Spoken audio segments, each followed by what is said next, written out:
Cet épisode est présenté par Valentine, l'original. Au hockey, ça prend un bon trio pour gagner et chez Valentine, c'est pareil.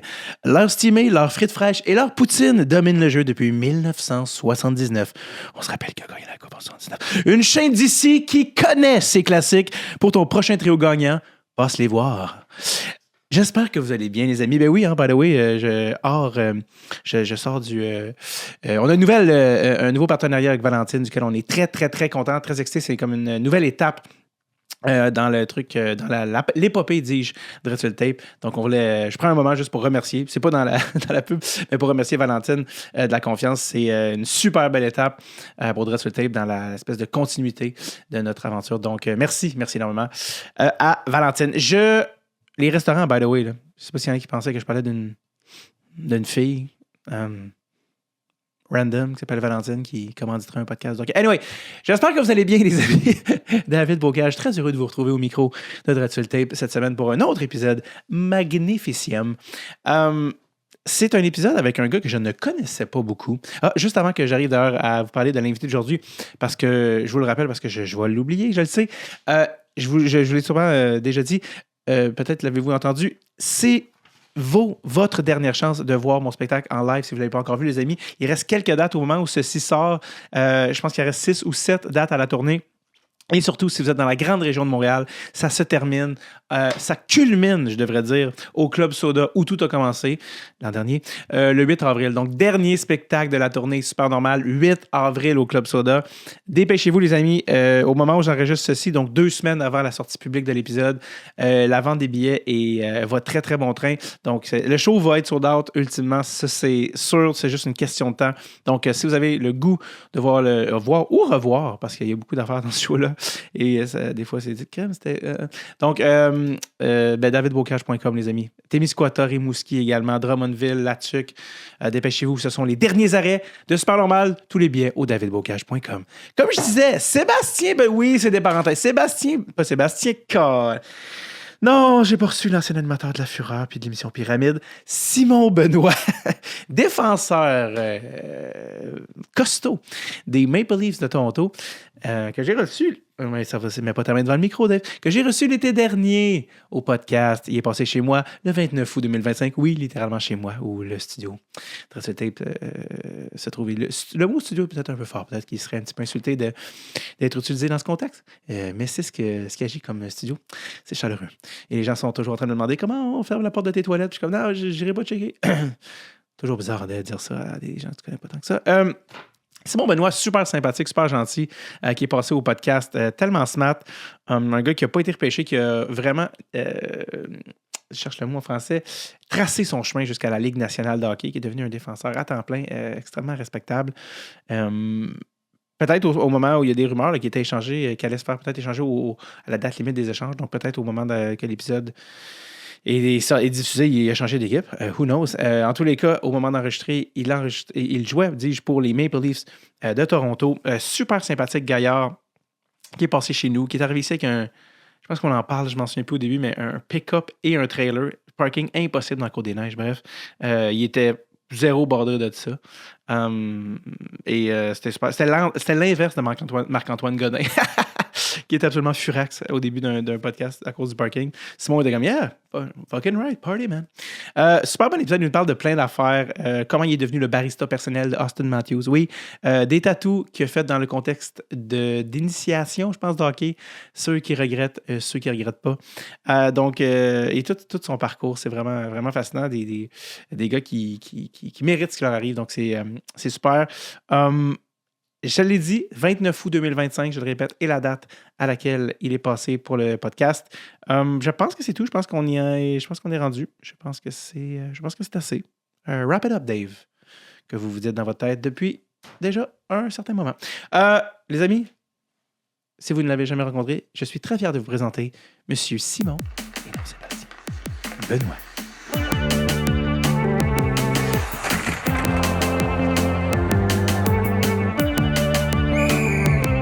Dread Sur le Tape avec David Bocage. Simon, c'est le premier podcast dans le nouveau studio. OK, bon, ben. Je sais pas quand te le dire, mais t'es ma première fois, Simon. Ah!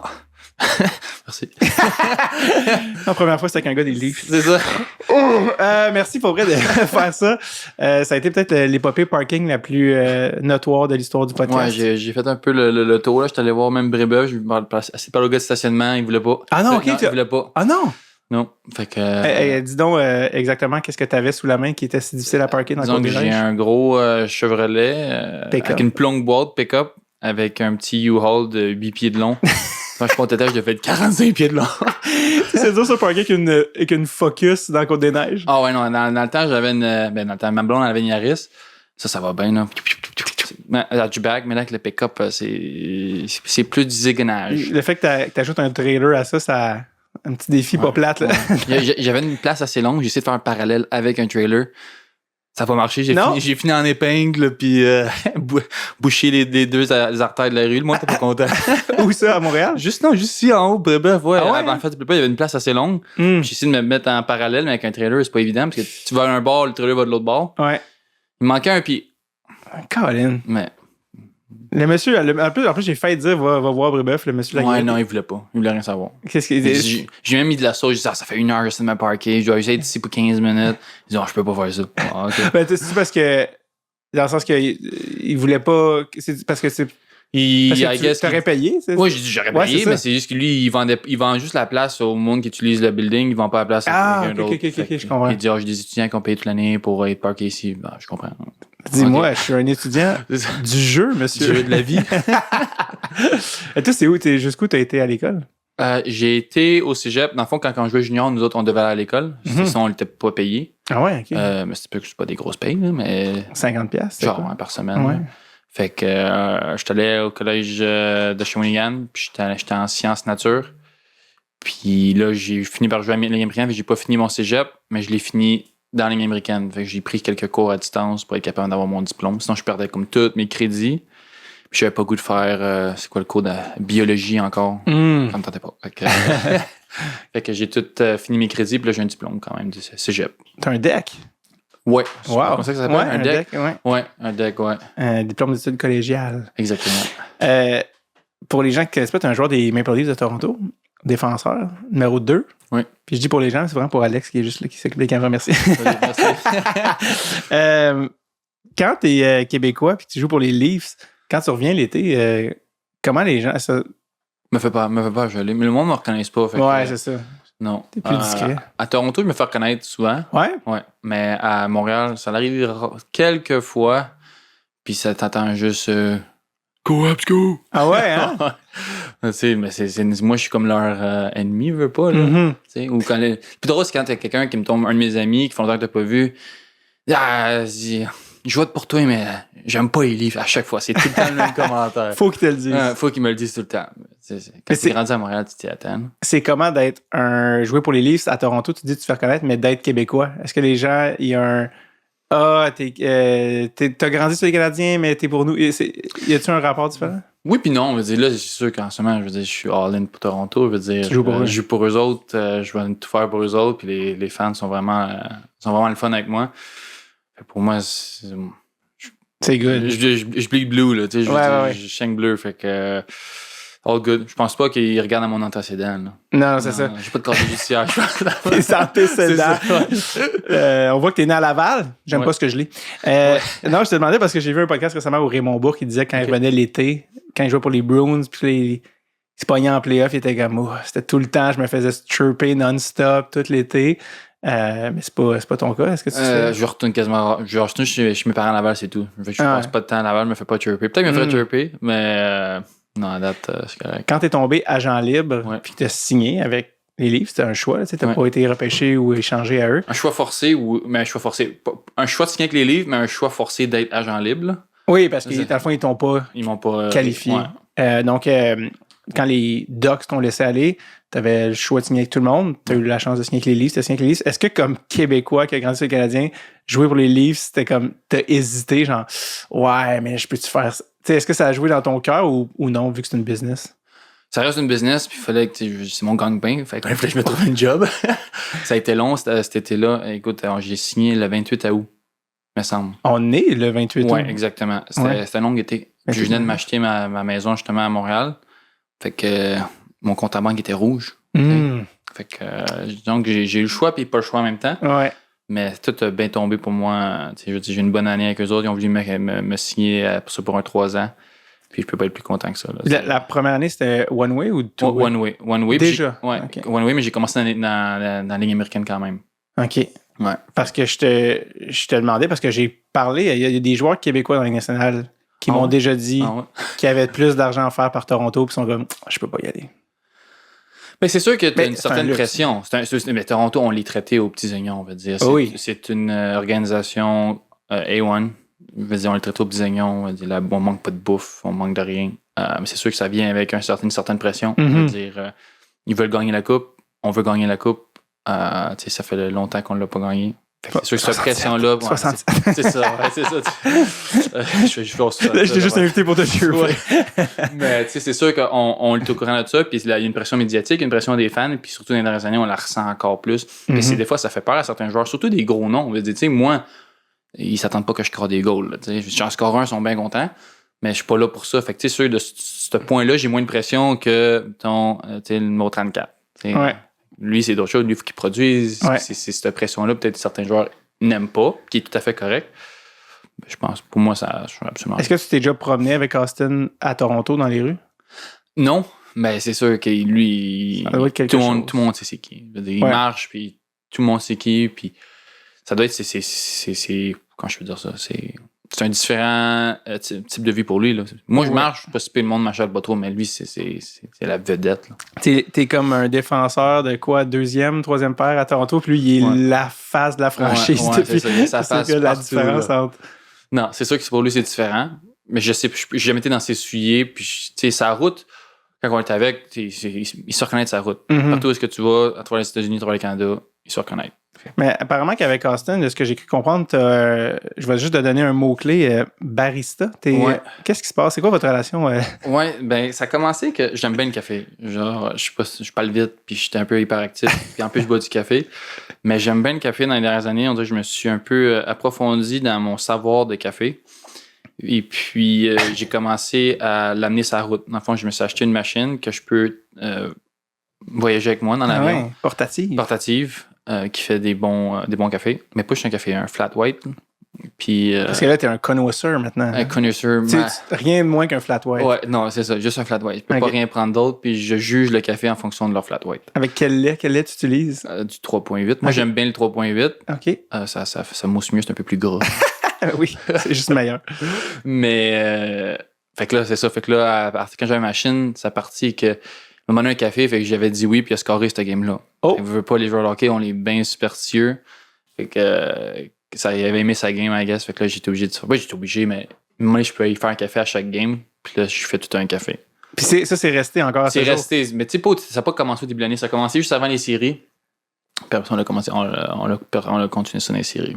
Fait que Simon Benoît, défenseur et barista personnel. C'est ça, / barista. Il me garde dans l'équipe juste parce que je fais du café. Mauvaise game, mais en même temps, Christy de bon. Ouais, c'est ça. Au moins, son café, il est bon. Il fait des pizzas dans le stand de la glace, mais ses cafés sont bons. Y a-tu juste Austin à qui tu fais des cafés? Ou des fois, il y a tout un troisième. Des fois, quand je me sens généreux, j'en fais des fois, ça change à qui je le fais, dépendamment si on gagne. Si on gagne, je continue à le faire avec qui j'ai fait. Il y a comme un rotator. Ouais. Puis si on gagne, mais je continue d'en faire, puis si on perd, ben on change. On change la formule. On parlait que tu as grandi un fan des Habs. Tu as grandi en regardant une équipe dont le capitaine était Max Pacioretty. Oui. Et cette année, tu as joué avec Max Pacioretty. Oui, ça, j'arrêtais pas de dire, puis c'était drôle, parce que bon, tu sais, Max, tu sais, dans les dernières années à Montréal, in-and-out, pas in-and-out, mais tu sais, les fans étaient moins contents. Puis ça, il n'arrêtait pas de me dire tu devais me huer quand t'étais jeune. Je dis non, moi, je t'aimais bien. Peut-être je lui je m'en rappelle plus. Mais c'est juste drôle, tu sais, quand tu grandis, regarder un joueur à TV, puis là, c'est que tu joues avec, puis il y a quoi, il y a 36, 37, ouais. Puis tu sais, c'était un gars formidable à être autour dans la chambre, tu sais. Je veux dire, je comprends pourquoi il est encore national, puis les équipes le veulent, parce que son expérience est juste... Tu sais, il a vécu les hauts et les bas là, dans la nationale.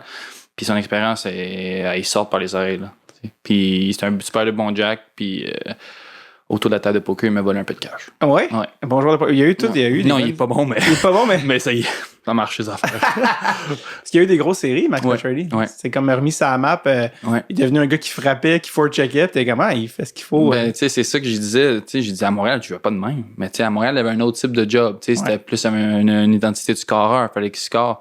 Puis là, pour rester en national, je veux pas, tu sais, c'est avec l'âge puis tout, plus de difficultés à scorer. Fait que c'est comme réinventé en étant un très bon joueur de 3-4e trio, puis qui a une touche offensive de finisher. Tu sais, il a pas commencé dans les séries. Puis quand il est rentré, il a eu un impact direct. Puis ça nous a permis de nous rendre en deuxième ronde. Est-ce que tu as eu cette discussion-là avec lui de comme de ce qu'il est prêt à faire pour rester dans la Ligue nationale, tu sais? C'est pas comme formel, Ouais. mais via les échanges de conversation qu'on a eus, puis il est vraiment ouvert.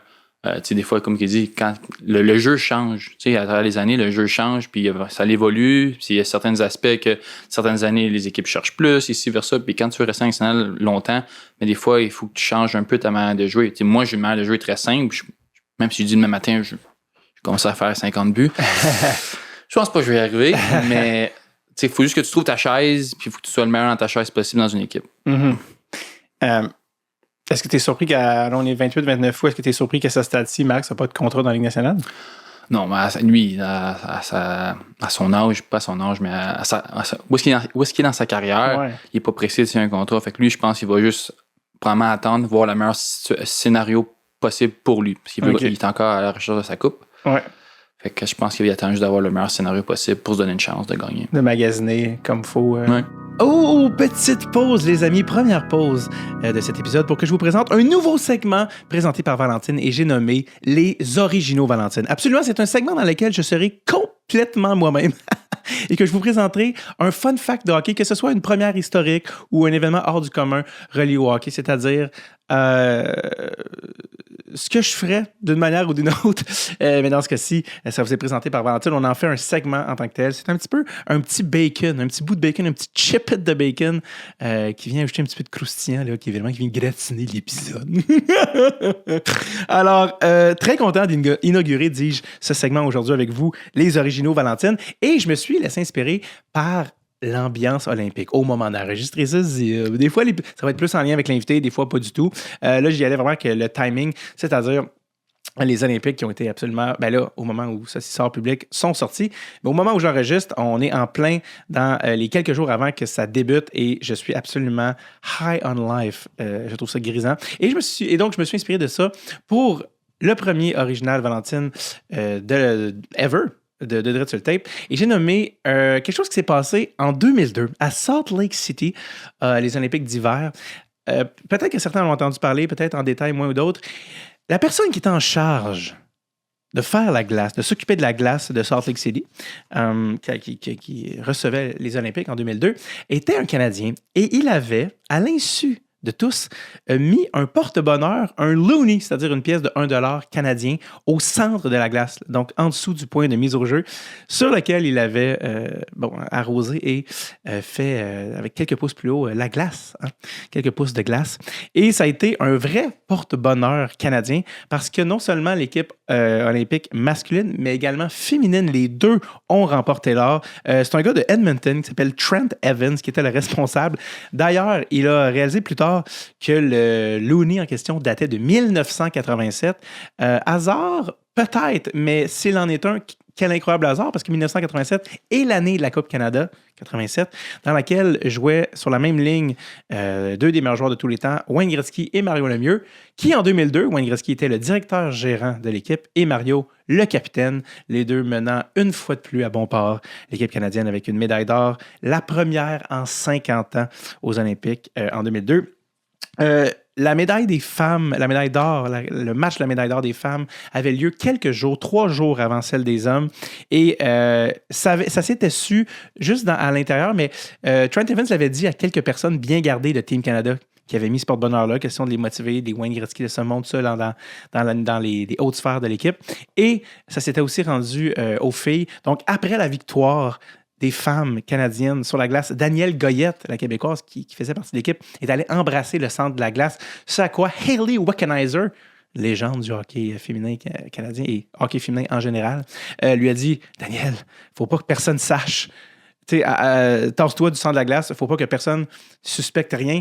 Et que personne ne sache en fait qu'il y a un porte-bonheur canadien en dessous de la glace parce que la finale des hommes est dans 3 jours. Donc, il faut absolument toucher à rien pour garder cette chance en vie. C'est ce qui s'est passé. 3 jours plus tard, les hommes remportaient leur match 5-2 contre les Américains. Les femmes avaient également battu les Américaines en finale 3-2 dans ce cas-ci. Et ce qui est arrivé justement quelques jours plus tard, le Canada a gagné les hommes. Et qu'est-ce qui s'est passé après la victoire? Eh bien, Kevin Lowe, l'assistant directeur gérant de l'équipe, et Trent Evans sont allés déterrer au centre de la glace le Lucky Looney, le $1 chanceux, pour le remettre à Wayne Gretzky, qui lui, à son tour, le remettra au temple de la renommée du hockey. Ah, c'était... Non, mais je veux dire, j'ai un jersey de Joe Sakic de ces Olympiques-là. Je suis marqué à vie. J'espère que... là, je vais peut-être être plus bref dans les prochains, mais je suis très content d'avoir inauguré avec vous le premier segment, Les Originaux Valentine. De retour à un épisode fabuleux avec Simon Benoît. Tu parlais de ça, savoir c'est quoi sa chaise, connaître son rôle. Je pense que c'est comme un élément clé pour... parce que ce qui fait que certains joueurs qui sont pas nécessairement les plus talentueux réussissent, puis d'autres qui sont très talentueux, finalement, perdent jamais. Toi, t'es un gars, t'as pas un parcours typique, qu'on peut dire... on parlait d'Austin Matthews, là, vous avez peut-être les chemins opposés avant d'être repêché premier au total et ne pas s'être repêché dans la Ligue nationale, être un choix de 8e tour dans le junior. Qu'à ton année, tu t'es fait dire... de 16 ans, tu t'es fait dire que tu serais 8e défenseur pour commencer si tu veux rester, parce que tu n'es pas obligé de rester, on ne tient pas à toi plus que ça. Le message était clair. C'est clair. À défenseur à temps plein dans la Ligue nationale. Ouais. Comment on passe de ce gars-là pas repêché qui commence au bas de l'échelle à un joueur... Parce qu'il y a des gars qui ont été repêchés en première ronde de ton âge qui ne jouent pas dans la Ligue nationale. Non. Comment on fait ça? Ça prend de l'acharnement, ça c'est sûr. Mais j'ai toujours dit, pour travailler national, ça prend du talent, de l'acharnement puis un peu de luck. Même beaucoup de luck quand même. Tu arrives dans une équipe qu'ils draftent des joueurs à chaque année. Ils draftent quoi? Entre 10 et 15 joueurs, je pense, chaque année. Ben, tu as 7 rondes maintenant, dépendamment de combien tu as choix. Ouais. Donc, toi, tu dis 10 joueurs par année, à chaque année. Puis les joueurs qui ont drafté l'année avant, ben, sont encore là puis ils veulent autant faire l'équipe. Fait qu'à chaque année, tu as un camp qui a 50 joueurs qui veulent faire l'équipe puis ils veulent prendre un spot sur le roster de 24 ou 25 joueurs. Fait que, tu sais, je veux dire... faut que tu fasses ta place, veux pas. Là, je me suis perdu complètement dans mes idées. Non, mais t'as-dire, tu parlais du fait on parlait de comment tu as réussi de passer. Oui, excusez. Non, mais c'est parce que t'as pas pris ton flat white. Là. Non, c'est ça. J'ai juste pris un. T'as juste pris un. J'ai juste pris un, je suis debout depuis 6 heures. C'est pour ça. T'as un bébé, c'est pour ça. Oui, j'ai un bébé. C'est ça. On le mentionne, ça excuse beaucoup de. Oui, on le mentionne. Il y a une fatigue là, qui vient avec ça. Non, mais je suis rendu là parce que je m'en allais quelque part avec tout ça. Dans le sens que il y a tellement de joueurs qui poussent. Tu parlais de chance. De chance, oui. Ah, c'est ça, parler de chance. Mais des fois, comme moi, comment je me suis rendu là, il y a toujours un blessé. Il y a un blessé. J'ai jamais fait l'équipe en premier lieu.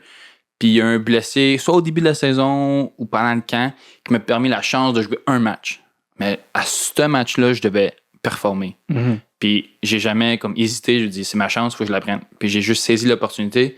Puis j'ai continué à jouer. Puis c'est ça qui est plate au hockey, c'est ils disent qu'on les tough, on joue blessé, mais des fois, quand tu prends trop de temps en dehors de la game, ben, tu peux perdre ta place. Puis moi, junior, j'ai commencé 8e défenseur, il y a eu 2-3 commotions cérébrales en début de saison.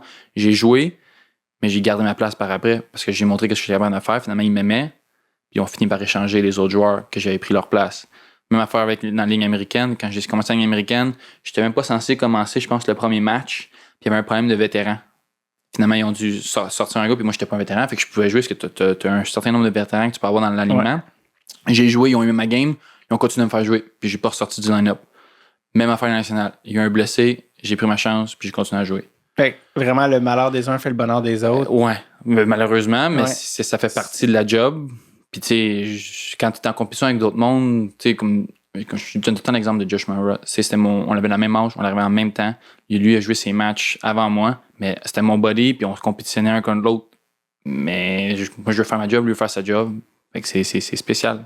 Vous étiez au même poste, défenseur? Même poste défenseur. Ouais. Moi, ça a pris 3 ans avant que je fasse un match national. Lui, il a joué dans sa 2e année, je pense, parce que lui, c'était un haut choix de repêchage. Plus d'opportunités plus vite, peut-être. Mais c'est ça qui arrive. Quand tu es repêché, tu as plus d'opportunités plus vite, mais ça veut pas dire que tu vas rester, il faut quand même que tu performes. Puis quand t'es pas repêché, ben t'en as peut-être une si t'es chanceux. Mais j'en aurais pas eu s'il n'y aurait pas eu de blessé, j'en aurais pas eu si j'aurais pas persisté, tu sais que c'est Mais tu serais pas là non plus si tu n'avais pas livré la marchandise. Exactement, oui, c'est sûr, mais... C'est à quel moment dans ton parcours tu étais comme...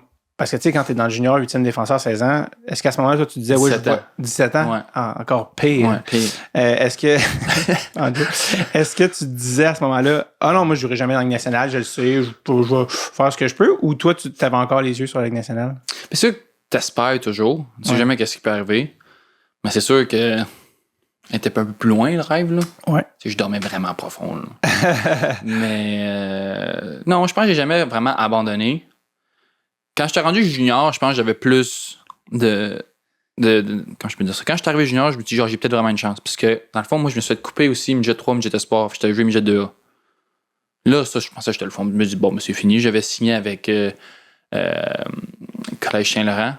Puis je me suis dit, bon, je vais aller à l'école, je vais jouer en même temps, parce que j'aime le hockey. Puis bon, ça sera ça, tu sais. Puis finalement, c'est là que j'ai fait le junior, 8e défenseur. Mm. Puis là, quand j'ai fait ma première année junior, puis là, ça a bien fonctionné. Je me suis dit, ah, ben, finalement, j'ai peut-être encore une chance. Mais. Puis c'est à quel moment que tu t'es dit, ah non, attends, je peux jouer dans la Ligue nationale? Que tu as vraiment eu le déclic, tu as fait, oh shit, ok, c'est pas juste un rêve, ça se peut. Je pense que quand je suis arrivé pro, là, quand je suis arrivé à San Diego dans la Ligue américaine, j'ai pris un guess. Puis dans le fond, quand tu as 20 ans junior, tu peux retourner. Tu peux donner une année de plus puis essayer de bien faire, puis une équipe te signe. Mais j'avais décidé de prendre le contrat d'1 an dans la Ligue américaine seulement pour me donner une chance. Ouais. Puis je pense que c'est après cette année-là que j'ai dit, bon, ouais, je pense que j'ai une chance. Là. De monter. Ouais. C'est ça, toi, t'es arrivé, quand t'es arrivé dans la Ligue, t'es arrivé à Anaheim, puis je regardais les légendes avec qui t'as joué. T'as joué avec Ryan Getzlaf. Ouais. J'ai le goût de te dire, raconte-moi tout. Le personnage de Ryan Getzlaf. Moi, je suis arrivé là, il était en fin de carrière. Fait que c'est sûr que c'est pas le Ryan que quand on l'a grandi puis qu'on voyait. T'sais, moi, je prenais tout le temps les Ducks quand je jouais à NHL. Tout le temps, NHL 2000, quoi. C'était quoi, NHL 2008 que je jouais, moi, probablement. Je prenais tout le temps les Ducks parce que je sais pas pourquoi j'aimais les Ducks. Puis Getzlaf, évidemment, ils ont gagné la coupe en 2007. 2007. Ouais. Il était hilarant. Dans le champ, Ah ouais, hilarant. Raconte-moi n'importe quoi sur Ryan Getzlaf. Je fais ça temps. Ouais, c'est ça. Je te laisse le temps de filtrer. Ouais, filtrer. Qu'est-ce que tu as envie de raconter? Mais tu sais, moi, je prends mon coin puis je fais mes affaires. Fait que tu sais, le monde m'achale pas trop, puis j'achale pas trop, je fais mes affaires. Mais toi, comme Zegras était là quand lui était là. Puis Zegras, il aime ça parler, tu sais. Mais c'était juste comique comment les deux interagissaient parce que, tu sais, dans le fond, lui, c'était comme le pépère, puis Zegras, c'était comme le petit-fils fatigant. Fait que, tu sais, il le taquinait, puis, mais tu sais, tout amicalement, puis c'était juste drôle, puis je pense que Zegras a embarqué dans tout ça, mais tu sais, les petits coups au niveau des équipements, là, les patins mouillés, dans le frigo, dans le congélateur. Ah ouais? Ouais, les affaires de prank. Ouais. Ça, c'était drôle. Mais moi, il me le faisait pas, fait que je riais, là. Ouais. Mais ça, c'était drôle, mais tu sais, il y a combien de games? 1000 games nationales. J'étais là pour sa 1000e game. Ouais. Du coup, il y a eu le bâton en or, là. Mm-hmm. Aussi l'expérience au coton. Et t'as-tu donné des conseils, personnellement?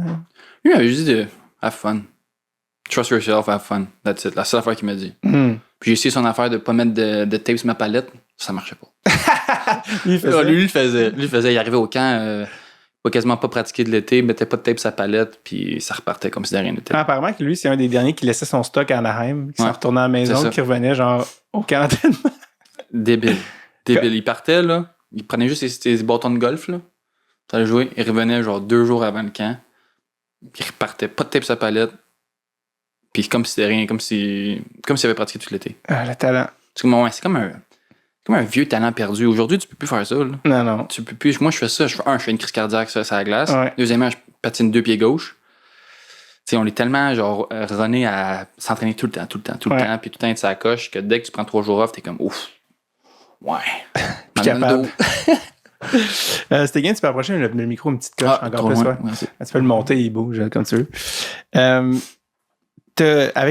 que t'as aussi joué dans la Ligue américaine pour Joël Bouchard. Oui. Très bref, là. Ouais, c'est ça, mais 2-3 games, je pense. J'étais curieux de savoir, OK, juste 3 games. Ouais. Parce que, tu sais, on en parle beaucoup comme d'un enseignant. Ça, c'était quoi ton impression de Joël comme coach? Quel genre de coach? Ça? Ouais. Ben, tu sais, j'ai joué comme. Cette année-là, j'avais fait une game avec lui au début de l'année, je pense. Puis j'ai tout passé le restant de la saison nationale. Puis après ça, j'avais fait 2 games dans les séries. Okay. Tu sais, je l'ai pas vraiment côtoyé. OK, je comprends. Mais je sais qu'il est très intense, puis il est demandant au niveau des détails de ses joueurs. Mais j'ai pas plus. Ok, je comprends. Non. Trevor Seager, tu parlais de lui dans la salle, qui est comme assez volubile, jaseux. C'est un gars qui là, il vient de se faire échanger à Philly.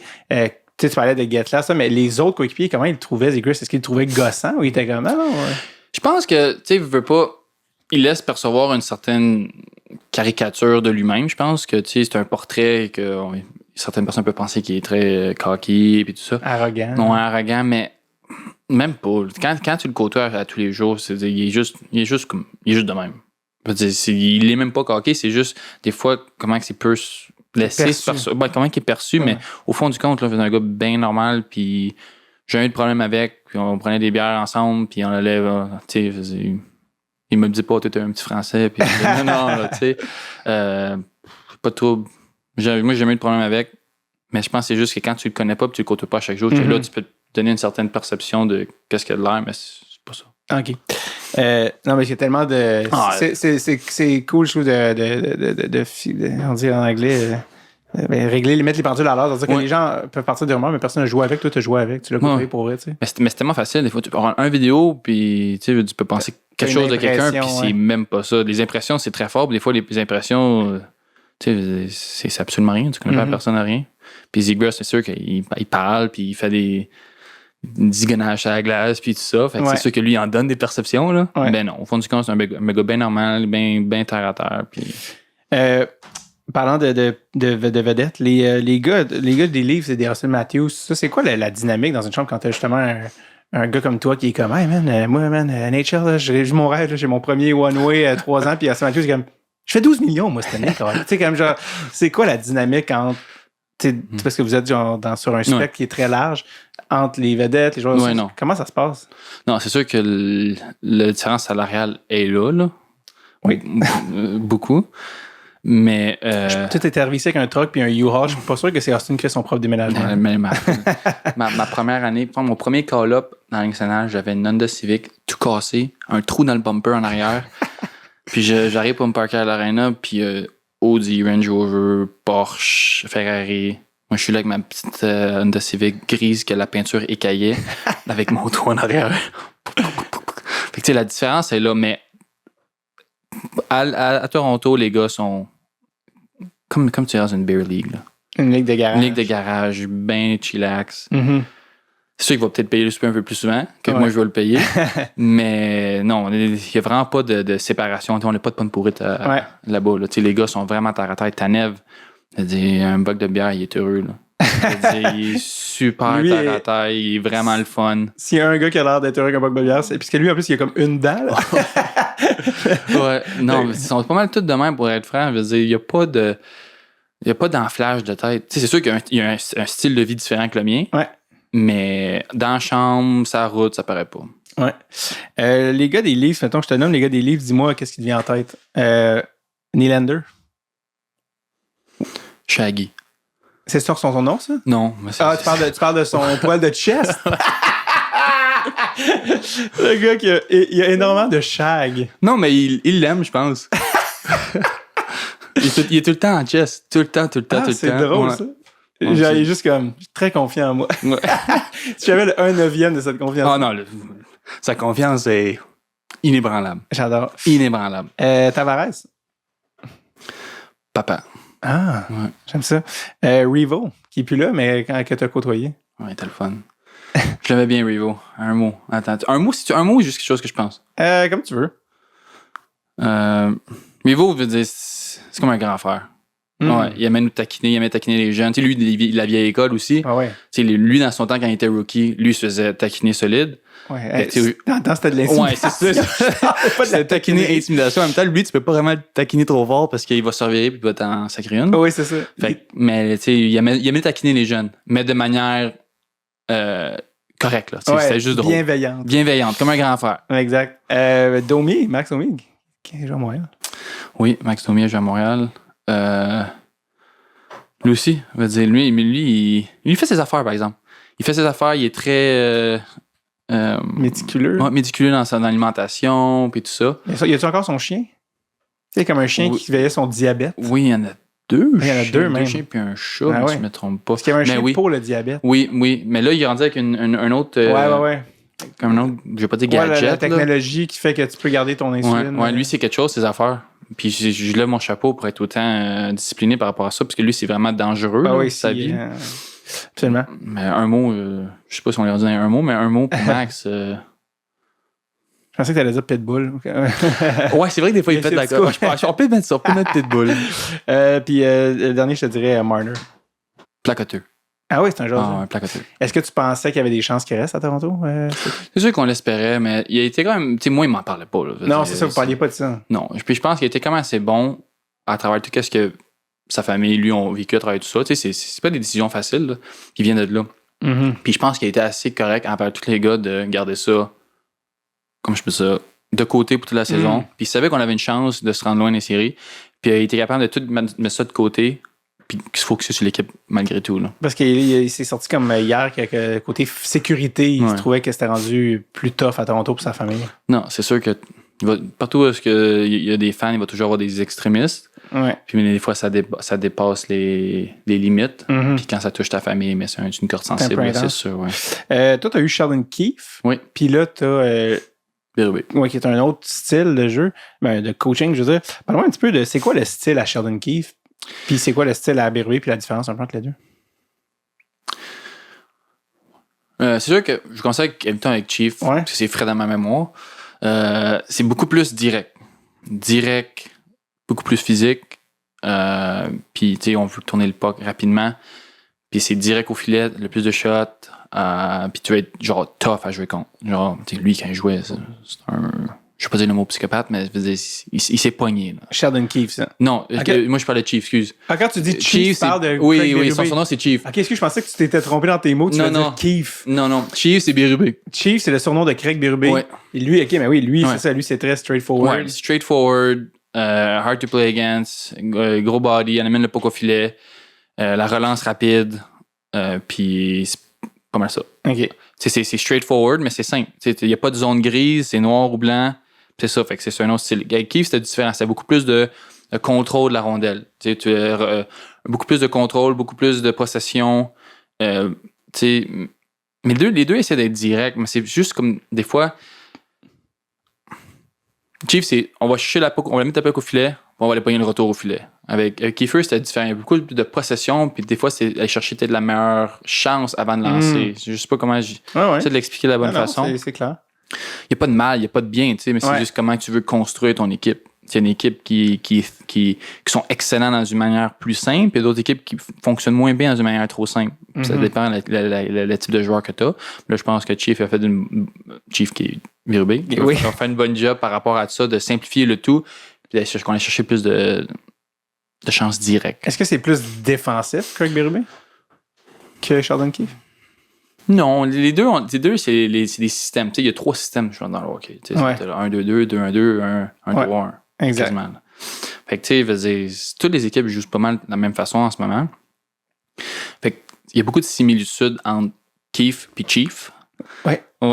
Alors, je te suis. Chief, c'est Berube, puis Kiefer, c'est Kiefer. On le rappelle pour ceux qui se joignent.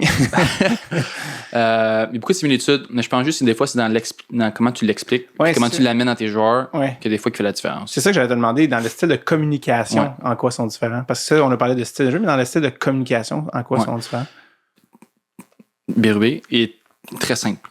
C'est noir ou blanc. Fait qu'il n'y a pas de zone grise. Avec Kiefer, il y a eu beaucoup plus de latitude par rapport aux explications. Mm-hmm. Fait que c'est 2 types. Un joueur qui aime ça créer de l'espace, créer sa place à la glace, faire beaucoup de jeux. Je trouve qu'avec Kiefer, il y avait des fois plus de latitude. Mais avec Chief, c'est très direct. T'as pas d'option. On va mettre le puck dans le fond, on va chercher le puck, on va ramener ça au filet. On rentre dans le filet. Il a l'air d'un mononcle un peu fâché. Tu sais, genre, va chercher, va parler. Hey, on va chercher une bière. Tu sais, il y a quand même un peu cette énergie-là. Il fait peur. Des fois, je sais jamais s'il est fâché après moi ou il est content. Je me rappelle, à un moment donné, je fais un drill, puis je ramassais mon gant, puis il m'a juste frappé dans le chest. Mais genre, littéralement, une bonne bine dans le chest. Puis il a ri. Et je savais pas comment réagir. Je savais pas comment réagir. Là, je m'envoie ta nef, je t'en ai dit, Chief, viens de me frapper, là. Mais comme, pas frapper littéralement, mais genre une bonne bine sur le chest en épaulette, là. Puis il rit, ben il dit, bah, t'es correct. Et je comprenais pas, là, surtout les premières semaines, là. Tu veux pas, nouveau coach, tu sais pas trop comment aller. Puis juste ça, là. Des fois, il pogne des bulles, puis il donne une bonne claque. Ça, pour un homme de sa génération, c'est le meilleur de dire « je t'aime ». Ouais, c'est exact. Probablement. Un peu d'émotion renfoulée. Là, c'est ça, comme « je t'aime ». Parfait. Bon, ça, c'est fait. Mais non, il est super fin. Tu sais, quand il est venu, on se dit qu'il allait être tough. Mais oui, il est tough, mais il est fair avec les gars. Mm-hmm. Il est vraiment fair. Il te demande quelque chose, tu lui donnes ce qu'il te demande de toi, t'achètes pas. Je veux dire, il veut juste un gars qui travaille puis qui est discipliné, puis il est vraiment fair. Tu sais, il a gagné la Coupe Stanley comme coach à Saint-Louis. Fait est-ce qu'il y a une aura supplémentaire comme coach quand tu as gagné la Coupe? Mais tu sais, qu'est-ce que ça prend, tu sais? Quand tu n'as pas à passer à travers toutes ces étapes-là, tu bien beau dire c'est ça que ça prend, mais tu le sais pas. Tu te bases tu l'as pas vécu. Non, exactement. Tu te bases sur ce que tu entends, sur ce que tu vois, mais le vivre, c'est d'autres choses. Mm-hmm. C'est comme je te dis, pourquoi un marathon? Il faut que tu t'entraînes tant, mais tu n'as jamais couru le marathon. Ouais. Quelqu'un qui dit qu'il court un marathon puis il a couru pendant 4h30 de temps, mais il dit mais j'ai le goût de vomir. Mais lui, c'est quoi, tu sais. Ouais. Parce que quand il avait fait la série sur Amazon, là, All or Nothing, je pense, des livres, c'était Sheldon Keefe à l'époque. Ouais. Puis quand je regardais le docu, des fois, je sais pas, c'est peut-être juste ma perception, mais je le sentais plus nerveux. Des fois, on disait genre, dans son speech, j'étais comme, là, faut pas l'échapper! j'étais comme, y a-tu peut-être un stress supplémentaire ou tu sais, comme, je sais pas. C'est sûr que chacun coach ont leur point positif, mais je pense que c'est un des gros points à Chief, Berube, que au niveau des médias, au niveau de la pression, il absorbe monotone. Il absorbe ça, c'est pas grave. C'est nous autres l'important, c'est le moment présent, le reste. Fait que qu'est-ce qu'il dégage, c'est qu'il pense en situation de stress, il pense en situation de panique. C'est juste ça, mais ça se transmet à nous autres. Là. C'est comme, on est comme quand tu promènes ton chien, là, tes têtes, ça la laisse. Mais nous, on était sur la glace tête, tu sais. Mais avec Berube, c'était pas ça pantoute. Tu transmets l'énergie, tu dégages. Exactement. Alors, les amis, également, un autre petit message en votre direction de la part de Destination Hockey qui veut que vous sachiez que votre rêve est possible. Oui, je parle du rêve de faire un voyage de hockey sur mesure pour vous, comme les loufoques l'ont fait, mais ça peut être n'importe où dans le monde, où vous voulez aller, en Europe, aux États-Unis, au Canada. You name it, baby! Say my name, mais dans ce cas-ci, c'est pas my name, c'est my destination hockey préférée. Et là, les gars de Destination Hockey vont faire le voyage que vous voulez, vraiment au niveau culturel, alimentaire, touristique, hockey. Ils s'occupent de tout. Ils ont même un guide avec vous sur place qui s'occupe de tout gérer pour que vous ayez juste à triper comme des vrais petits larrons en foire. C'est-tu pas beau, ça? Commencez dès maintenant à organiser votre voyage hockey de rêve sur destination au pluriel hockey.ca. Je répète, destination avec un S, hockey.ca. Take it away, Bobby! Tu sais, jouer à Montréal, c'est une certaine pression, les gens le savent. C'est un gros marché, mais Toronto, j'ai comme l'impression que c'est différent parce que on dirait que la pression à cause de la coupe de 67 a l'air comme plus. Puis là, tu sais, vu que vous avez des bons joueurs depuis plus longtemps, le Canadien, il y a moins de pression parce que quand tu finis dernier, tu peux pas t'attendre à gagner la coupe dans les années suivantes. Est-ce qu'à Toronto, il y a comme une affaire qui te pressait parce que toi, tu as fait juste 2-3 ans que tu es là. Mais tu sais, cette espèce de pression-là, des fois, je me dis, mon Dieu, on dirait que ça a comme. Est-ce que vous sentez ça de comme. Tu sais. Non, c'est sûr qu'on le sent. Puis comme tu dis, Montréal, ils disent, puis c'est comme leurs motos sont en reconstruction. Ils veulent se redévelopper pour justement accéder à la coupe dans les prochaines années. Mais Toronto, ils ont fait cette reconstruction-là il y a quelques années, puis ils ont eu des excellents choix avec Marner, Austin, ils ont eu des bons joueurs, ils ont eu des bonnes équipes, puis ils aspiraient. Longtemps je parle à l'école. Je vais juste rappeler que tu as un deck à tout le monde. Il n'y a pas beaucoup de joueurs de hockey dans le national qui peuvent dire qu'ils ont un deck. Donc, ils aspiraient à la coupe. Ouais. Malheureusement, ça n'a jamais abouti. Mais l'affaire aussi, qu'on est dans une division extrêmement difficile. Quand tu regardes la division, c'est tough. Passer à la première ronde, c'est tough. C'est pas juste tough, c'est ingrat un petit peu. Pogner les Panthers. Là. Ouais, fait que tu sais, fait que c'est sûr qu'il y a eu ces choses-là, tu sais, qui a peut-être freiné un peu, puis qui a déçu les fans, parce qu'on dit on passe pas à travers la première ronde, mais la première ronde est tough, là. Est-ce que vous en parlez du format des séries? Parce que ça a changé, c'est qu'avant, un 8, c'est pas que la personne qui rentre dans les séries, c'est une chose, mais là, vous pognez tout le temps des... Ben, c'est sûr qu'ils ont fait ça dans le temps pour faire jouer Crosby contre Ovechkin, qui faisait du sens. Là, la ligue, elle s'est développée, puis tout ça, puis là, ça a un peu shifté. Fait que c'est sûr que on sait que notre division est violente. Ah ouais, violente, elle est raide. Mais, veux pas, faut que tu joues contre ces équipes-là. Si tu gagnes la coupe, faut que tu gagnes contre elles, que ce soit la première ronde ou la quatrième ronde. Mm-hmm. Mais c'est sûr que ça paraît mieux quand tu perds en 3 ou en 4 que tu perds en première. Puis pour revenir aux fans, ils veulent la coupe, on sait, puis on l'a vu tout autant. Fait que c'est sûr qu'on peut pas leur en vouloir de nous mettre un peu de pression. Ils payent pour venir nous voir, on a une job à faire. Ouais. Fait que ça fait partie de la job. Et là, je vous avais pogné les Panthers cette année, Game 7 encore. L'année d'avant, c'était-tu les Panthers aussi? Non, Boston. Boston, c'est ça. Mais c'est l'année d'avant. Moi, moi, j'étais pas là, mais c'est l'année d'avant qu'ils ont perdu. Et là, tu viens de pogner les Panthers dans leur prime encore. Ouais. Pourquoi sont si bons, les Panthers? Ils jouent une game vraiment collective entre eux autres. Ils sont tous à la même longueur d'onde. Puis ils jouent une game vraiment difficile physiquement. Fait que, ça fait une grosse différence dans la série. Quand tu joues 7 fois contre la même équipe, tu as au moins de défenseurs qui viennent me ramasser dans le coin à chaque fois, mais ton corps, il devient épuisé. Puis c'est là que les erreurs arrivent. Tu te fais ramasser, tu as bobo, tu veux faire un revirement, ils scorent. Puis c'est juste des vagues après vagues après vagues. Fait qu'avec leurs deux coachs, c'est Sylvain Lefebvre et puis j'ai un blanc de mémoire. Paul Morris, ils ont adopté ce système-là de juste être relentless, acharné sur la rondelle, puis juste comme venir en vague. Puis je pense que c'est ça qui fait leur équipe bonne. Puis en plus, ils viennent en vague tout en même temps. Ils sont tous en symbiose. C'est ça qui fait que c'est bon. Ouais. C'est qui des Panthers que, comme défenseur, quand ils arrivent sur la glace, t'es comme mort? Mais c'est ça qui arrive, c'est ça qui fait qu'ils sont bons, c'est qu'ils n'ont pas. T'as Chuck, veut dire, puis Barkov, c'est des excellents joueurs de hockey individuellement, mais ils n'ont pas un McDavid qui va passer à travers tout le monde, mais ils viennent à 5. Fait que c'est pas nécessairement un joueur individuel qui vient vers toi et t'es comme ah shit. C'est plus. Les 5 sont là. J'en bats un, mais il y en a un autre qui est dans ma face. C'est ça qui fait qu'ils sont bons ensemble. Puis, comme je te dis, ils n'ont pas comme un McDavid qui va passer à travers tout le monde, vraiment. C'est ça, c'est plus la cohésion. C'est la cohésion de l'équipe. Puis, j'imagine, puis là, je parle parce que je suis pas là, mais j'imagine qu'ils ont créé une belle culture d'équipe ensemble, puis ça fait un groupe serré. C'est ça qui fait qu'ils sont capables de passer à travers certains temps. Parce qu'on les avait, on était 3-1. Ah oui, c'est vrai, en cette année, ça. Ouais. Mais eux, ils ont tellement une confiance aussi. Confiance, puis malheureusement, ils ont été capables de nous ramener ça. Là, mais... Est-ce que c'est là que la pression de Toronto est comme à vous rendre par les pores de peau? De comme Écoute, je veux pas dire que je suis un gars pas stressé dans la vie, mais j'aime penser que je le suis pas. Fait que, tu sais, moi, je peux juste parler pour ma paroisse à moi. Là, de dire, cet aspect-là de stress, je l'ai pas vraiment vécu. J'avais le stress de, oui, je veux gagner, puis le vouloir de gagner. C'est sûr que quand ils te ramènent ça 3-3, t'es comme un peu stressé de perdre. Ouais. Mais j'aime ça me focusser sur ma game. Puis le reste, je peux absolument rien faire. Fait que j'aime ça focusser sur qu'est-ce que je peux faire, puis le blabla autour. J'ai pas Twitter, je check pas Instagram durant les séries. Tu joues combien de minutes par match à peu près, toi? Ben là, dans les séries, je jouais plus. Mettons, durant la saison, parce qu'on les pactait à def, c'est sûr.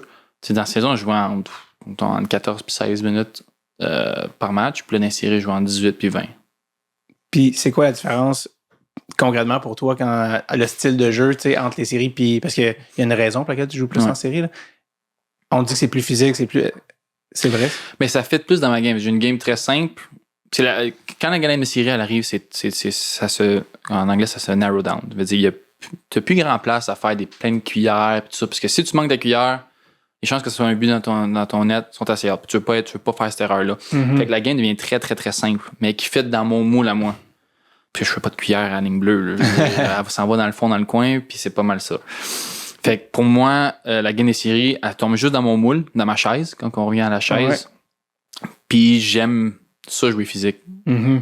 Fait que je pense que c'est juste des éléments qui font en sorte que comment je peux dire ça, t'es plus propice. Je suis à l'aise. Je suis plus à l'aise peut-être que certains autres joueurs que quand ça tombe physique, là, ils peuvent moins faire qu'est-ce qu'ils font habituellement. Il y a moins de place sur la glace. Fait qu'ils sont peut-être même moins mis en valeur dans la série. C'est très difficile. Le jeu devient très serré. Ouais. Ben, c'est ça, il n'y a plus beaucoup de place, surtout contre les Panthers. Ouais. Tu penses que c'est possible que la Ligue change le système des séries? Est-ce que ça revienne à un 8? C'est quelque chose qui est possible? Ou... Tout est possible. Je veux dire, pour eux autres, pour la Ligue, c'est toute une question de rentabilité. Je veux dire, qu'est-ce qui fait en sorte qu'ils rentabilisent probablement le plus? Qu'est-ce qui crée le plus d'excitation pour les fans? Ouais. C'est sûr que ça doit être dans leur sujet de discussion, mais j'ai pas aucune information. J'ai pas de scoop aujourd'hui. non, je me demandais juste. Est-ce que c'est moi où tu joues avec le fameux protège-coup? Oui. Ouais. Le swag du protège-coup, ça, c'est le. Est-ce que c'est. C'est à quel moment que tu as décidé d'adopter le. J'ai toujours aimé ça jouer avec un protège-coup. Des juniors, on n'avait pas le choix. Quand on arrive pro, tu peux faire ce que tu veux. Personne n'en mettait, en fait. Non. Puis, tu sais, je veux pas dire que tu te faisais limite intimider parce que tu avais un protège-coup, mais t'es comme. C'est comme une demi-heure teintée, tu vas en entendre parler. Ouais, tu vas en entendre parler.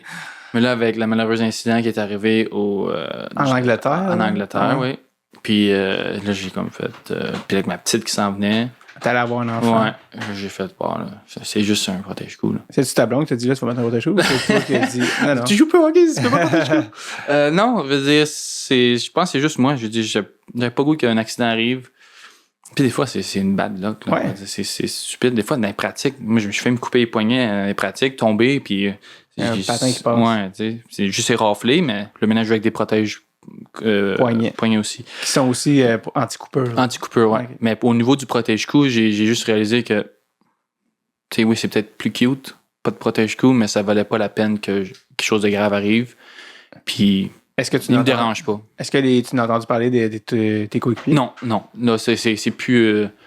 Non, c'est plus, je veux pas dire tabou, là. Ouais, c'est plus mal vu, là. Non, je veux dire, je pense. Il y a beaucoup de joueurs dans l'équipe qui l'ont essayé. Parce que justement, tu sais, je sais qu'on est famille pis tout. C'est pas quelque chose qui arrive souvent, mais ça peut arriver, c'est une possibilité. Tu vois. Fait que les gars, il y en a beaucoup qui ont pensé, puis Matthew Nice, là, il va le mettre cette année aussi.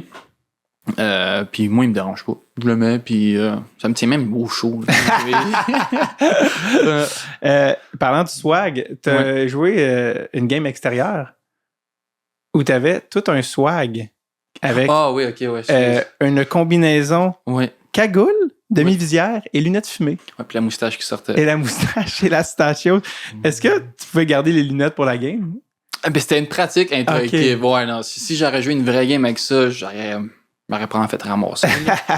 Mais elle avait tout elle avait tout en buée, je vois même plus à pas que ça glace. Mais c'était pas une pratique, c'était le fun. On l'a pratiqué dans le fond, la glace. Comme il a fait une glace en face. Je veux pas dire c'est le Parlement. Non, c'est pas le Parlement. Non, ça c'était à Ottawa, je pense. Ottawa, oui. Ouais. Non, c'est pas. Il y a une affaire, c'est comme c'est marqué en gros Toronto. Place Canada. Ok. Ça se peut-tu? Ça se pourrait. Ouais. Puis il a fait une glace là, dans le fond, puis les fans étaient venus, puis il faisait fret. Fait que là, ils nous ont juste comme dit, bon, on a des cagoules, puis tout. Fait qu'on a mis des cagoules, puis on a vu les lunettes. Fait que c'était pas une classique hivernale, c'était vraiment un c'était événement. pas une classique hivernale, ouais. C'était juste un événement. On fait ça chaque année, dans le fond. On fait une pratique extérieure dans des places différentes à travers Toronto. Puis cette année-là, c'était là. ça. T'as un tatou sur le pectoral gauche. Oui. Qu'est-ce qu'il dit? Oui, j'ai des GoPros chez vous, si tu te c'est ça.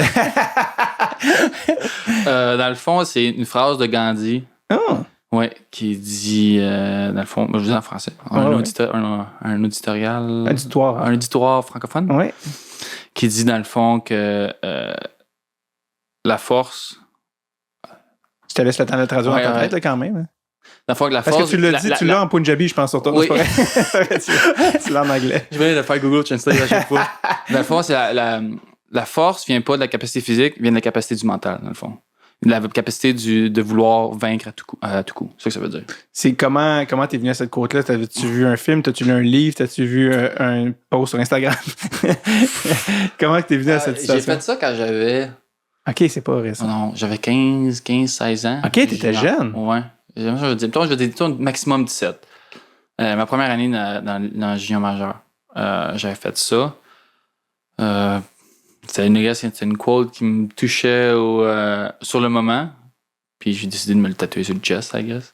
Est-ce que c'est du regret que je vois dans ta face? Non, c'est pas du regret. Je le ferais peut-être pas aujourd'hui. Mais non, je la regrette pas. Je veux dire, c'est quelque chose que je pense qui me traduit bien. Qui te représente. Qui me représentent, c'est des épreuves dans ma vie que j'ai vécues que même si tu levais 100 livres avec tes bras, ça change absolument rien. Je pense que c'est juste une question de force mentale. Mhm.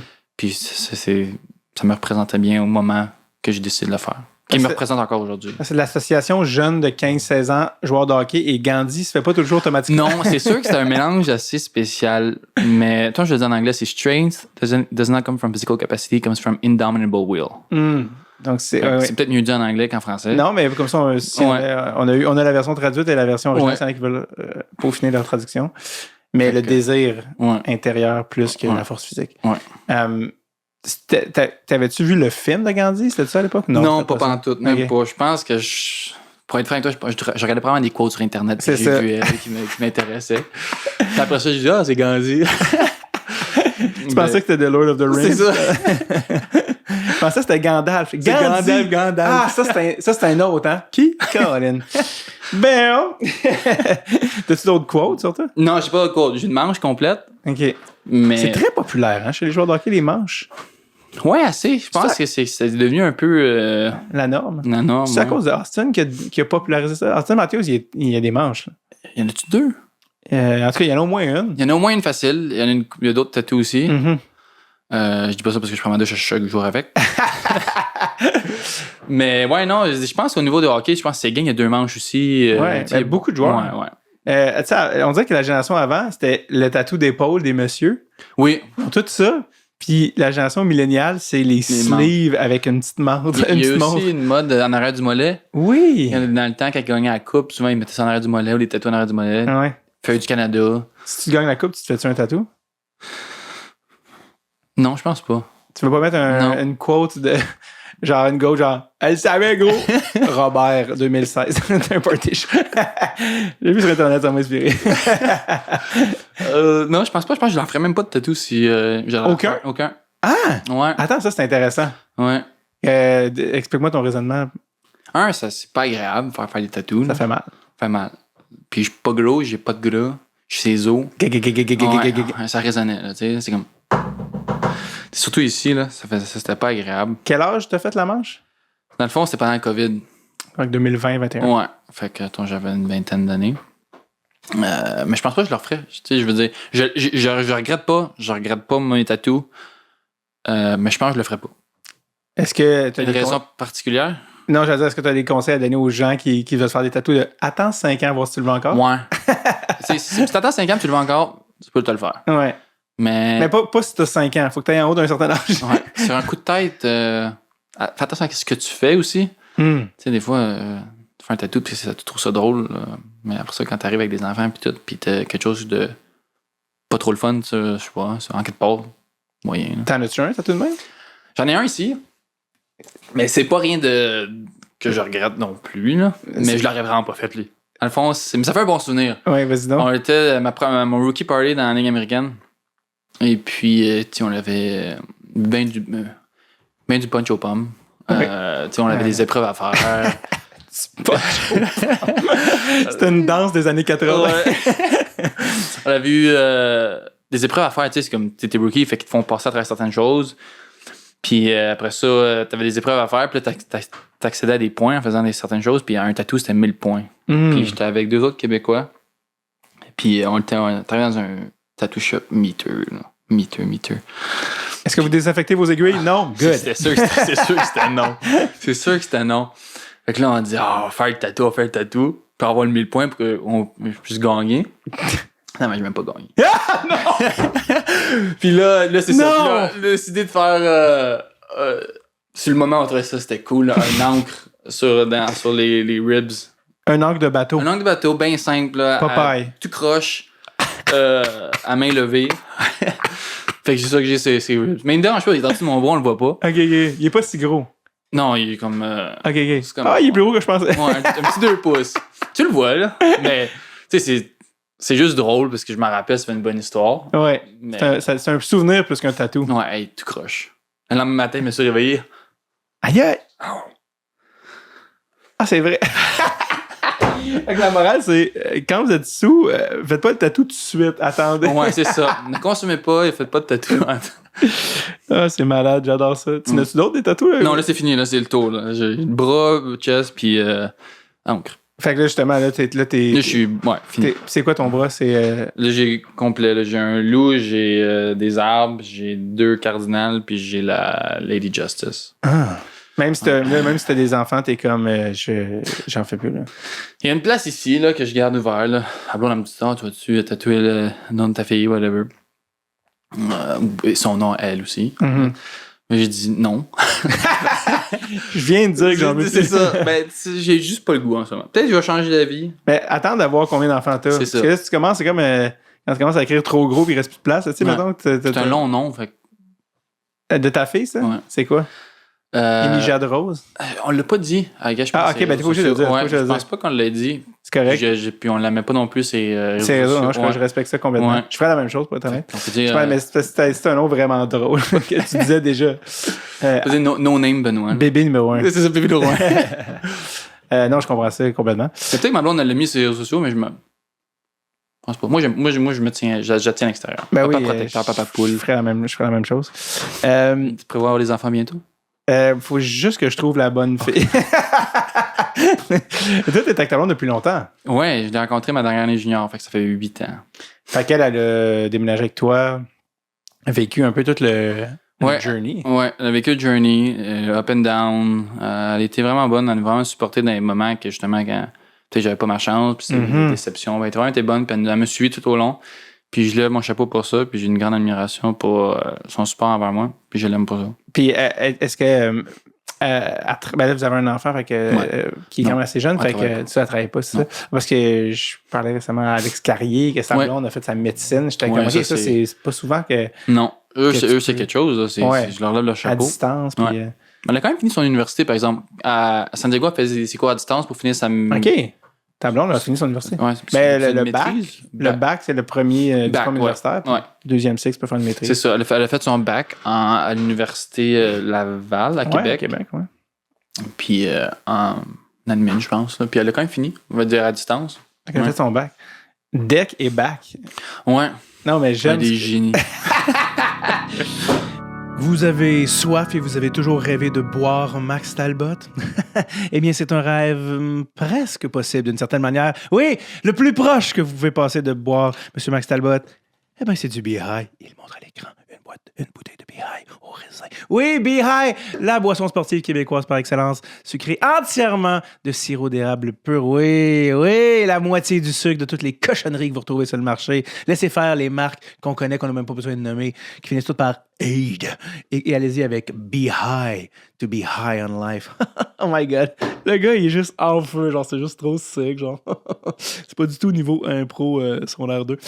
Les amis, Be-High, c'est de la putain de bombe et c'est notre boisson préférée chez le Loufoque. Si vous voulez en boire, buvez-en pas juste de même, buvez-en à rabais, putain, avec le code DST15, DST15 au beehive.ca.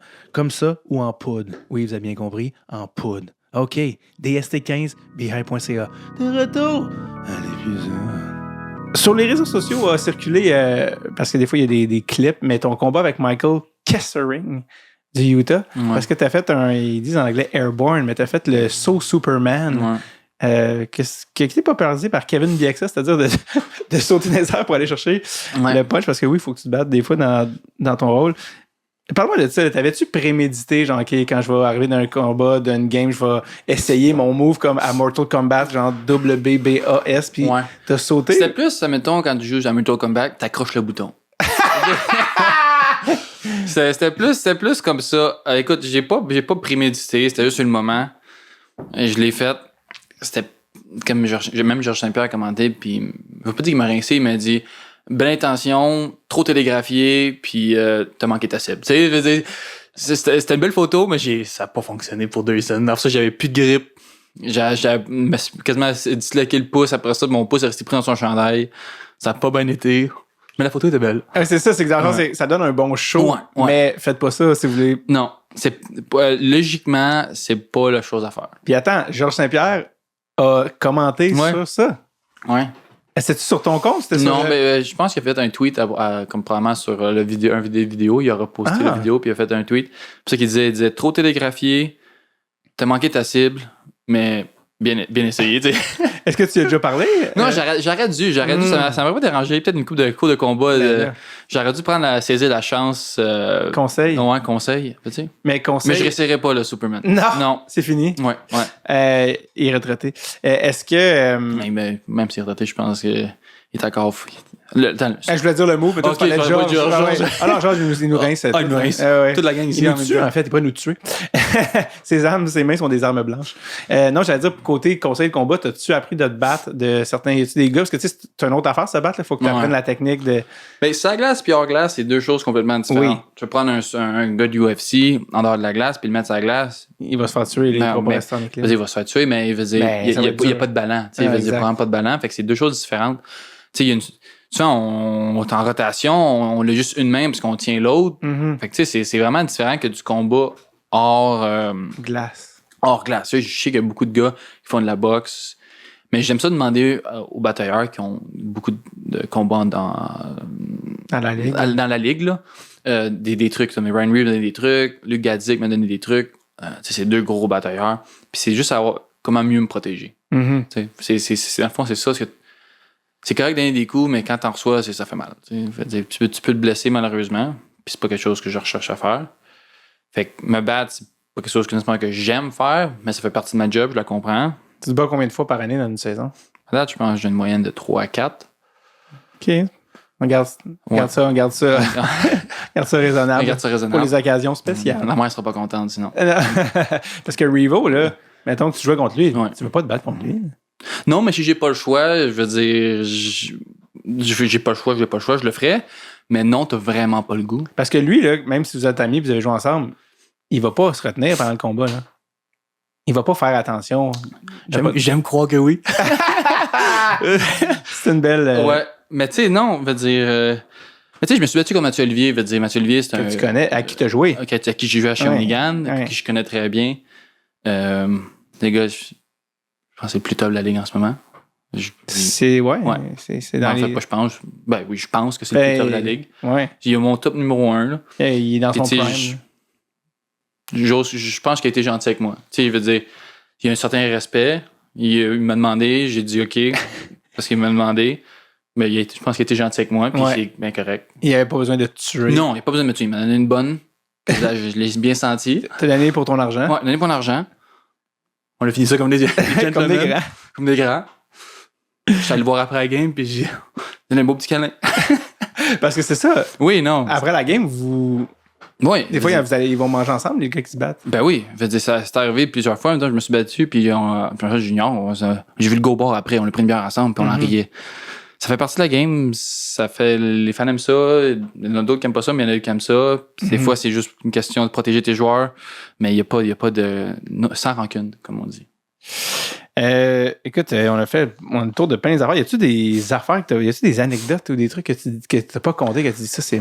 Je suis tellement pas bon pour ces affaires-là, parce que j'ai pas de mémoire. Tu vas me parler de quelque chose, je vais dire, ah ben oui, mais moi qui pars une conversation, je suis pas bon. Je viens de me rappeler des trucs, parce que des fois, j'oublie des trucs. Parce que des fois, je te nomme des noms. Jacob Silverberg, Sheldon Kirk, c'est des affaires qui te viennent en tête. Oui. Interromps-moi. Non, c'est que t'as été coaché par Guy Boucher. Oui. Puis je voulais savoir un peu, parce que Guy Boucher était assistant à Toronto, mais lui, c'est comme le cerveau, là, tu sais. Parle-moi un peu de Guy Boucher. Nous, on le voit un peu des médias, mais comme coach. C'est quoi son approche? Lui, il était plus au niveau des attaquants puis du powerplay. Ouais, c'est vraiment powerplay, je touche pas, je suis pas proche. Fait que, tu sais, je veux dire. J'aime pas quand tu parles de même de toi. Non, c'est pas vrai. Mais tu sais, lui, il était sur le powerplay. Fait que, tu sais, j'ai pas tant côtoyé Guy. Ouais, je comprends. Je le côtoyais à l'aréna, puis sur le banc, puis s'il y avait des choses à me dire, il me le disait. Mais au niveau de son intelligence, du powerplay, au niveau des attaquants, tu sais, j'étais pas là dans les meetings, puis je peux pas vraiment te donner des informations par rapport à ça. Mais par rapport à un terme de personne que tu côtoies à chaque jour, puis qui vient te voir par rapport à certaines affaires au niveau du hockey, A1, je veux dire, je l'ai bien aimé. Très ouvert, très direct, pas de filtre. Puis moi, j'aime ça comme ça. Pas de filtre, puis il dit les choses qui sont là. Il te bullshit pas. Puis, non, je l'ai bien aimé à Toronto comme coach non direct. Là. Ouais, parce que ça, il était plus au niveau des attaquants. Ouais. Toi, t'es défenseur. Maintenant, parce que je me demandais, tu sais, un coach québécois, t'es un Québécois à Toronto, est-ce que des fois, il dit, hey, attends, je vais te parler. Ben, c'est ça. Tu sais, des français, fois, là. il gênait pas de me dire quelque chose. Des fois, j'avais moins bien compris ou je comprenais moins bien quelque chose. Il venait me voir et il me disait, t'es sûr que t'as compris, tout est correct, c'est quelque chose, n'hésite pas. Tu sais, il était vraiment généreux de son temps avec moi. Tu sais. Fait que pour ça, j'apprécie énormément. Génial. Écoute, j'avais-tu des trucs que j'avais pas. Je vais te passer une anecdote. non, mais il y a des trucs, des fois, tu dis, ah, attends, je voulais te conter cette affaire-là. Non, je pense qu'on a. Ouais, je t'avais-tu rencontré à Caca Classique à Kevin? Je pense. Oui, il y a 2 ans. C'est ça. Je pense. Mais ça, c'est une époque que tu jouais pour les Ducks encore. Ouais, je pense que c'était à ma dernière année. Ouais. Non, tu sais quoi, je pense que c'était cette année que j'avais pas de contrat. Je pense que c'était ça, cette année que j'avais pas de contrat. Tu sais, techniquement, oui, j'étais encore avec les Ducks, mais Non qualifié. ouais. Ouais, c'est cette année-là.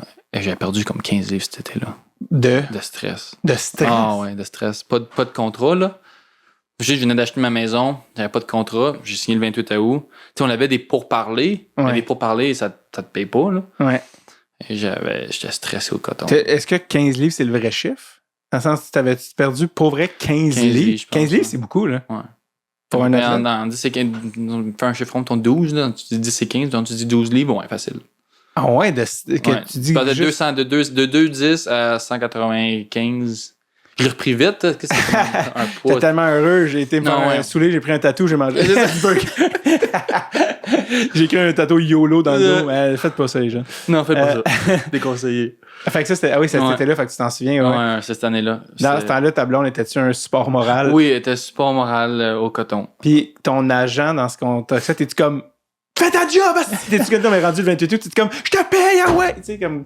Non, oui, puis non, des fois, c'est des circonstances que les équipes, après une certaine date, sont plus dans le rush de signer Ouais. certains joueurs. Mm-hmm. Ils ont du temps. Le bassin de joueurs libre est moins grand.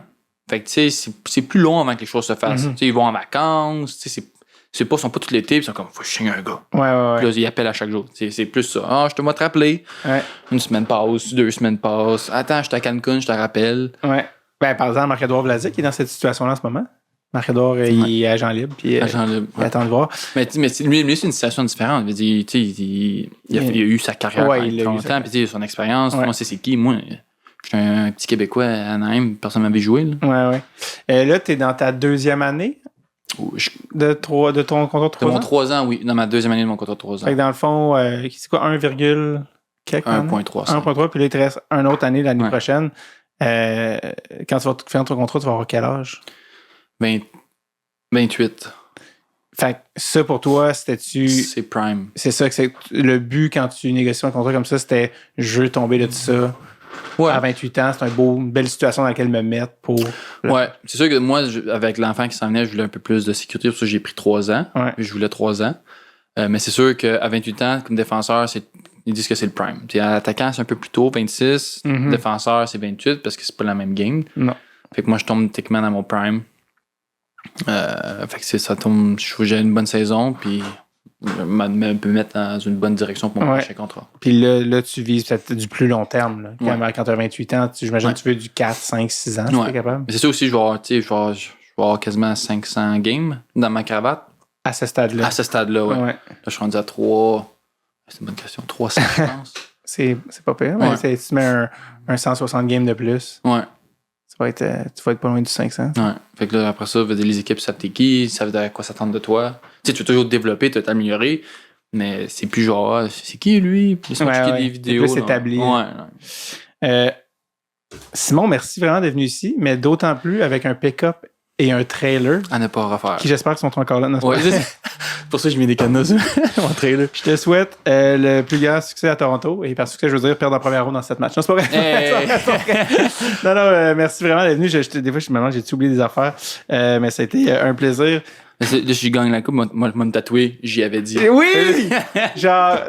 Puis, honnêtement, j'attends juste un prochain tatou que tu vas être comme, pourquoi? Non, c'est pas vrai. Merci, Simon. Ouais, merci à toi. Yes, bye. Oh, un merci tout particulier, Monsieur Simon Benoît, pour son temps et sa gentillesse. On lui souhaite la meilleure des chances dans cette carrière qu'il mène, mon Dieu, de main de maître.